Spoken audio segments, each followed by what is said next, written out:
राजू एक साधारण गांव का लड़का था, जिसे पुराने खंडहर और रहस्यमयी जगहों को खोजना बहुत पसंद था। एक दिन वह गांव के पास बने सदियों पुराने हवेली के खंडहर में पहुंचा। हवेली में एक टूटा-फूटा कमरा था, जिसमें एक अजीब सा कांच का दरवाजा लगा हुआ था। दरवाजा धूल से भरा था, लेकिन उस पर कोई ताला नहीं था। जैसे ही राजू ने उसे छुआ, उसके पूरे शरीर में झनझनाहट दौड़ गई। दरवाजा खुला और सामने एक रोशनी का भंवर दिखाई दिया। राजू ने डरते-डरते अंदर कदम रखा और पाया कि वह अपने ही गांव में आ गया है, लेकिन 100 साल पहले के समय में। सब लोग पुराने कपड़े पहने थे, बैलगाड़ियां चल रही थी और बिजली का नामोनिशान नहीं था।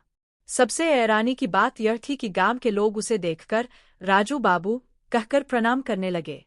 दरअसल उस समय गांव में भी एक राजू नाम का लड़का था, जो अचानक गायब हो गया था। राजू समझ गया कि वह इतिहास के उस पल में पहुंच गया है, जहां उसका ही नाम और पहचान पहले से मौजूद है।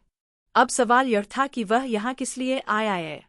तभी एक बुजुर्ग साधु ने कहा, यह दरवाजा हर 100 साल में केवल एक बार खुलता है। जो इसे पार करता है, उसे दो दुनियाओं के बीच का रहस्य चुनना होता है। या तो अतीत बदलो या भविष्य संवारो। राजू के सामने चुनाव था। अगर वह वही रह जाता तो भविष्य की कई समस्याओं को अतीत में ही खत्म कर सकता था, लेकिन अगर वह लौटता तो आने वाली पीढ़ी को चेतावनी और अनुभव देकर बदल सकता था।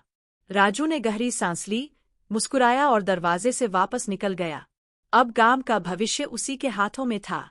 ये कहानी समय, यात्रा और निर्णय की शक्ति पर आधारित है।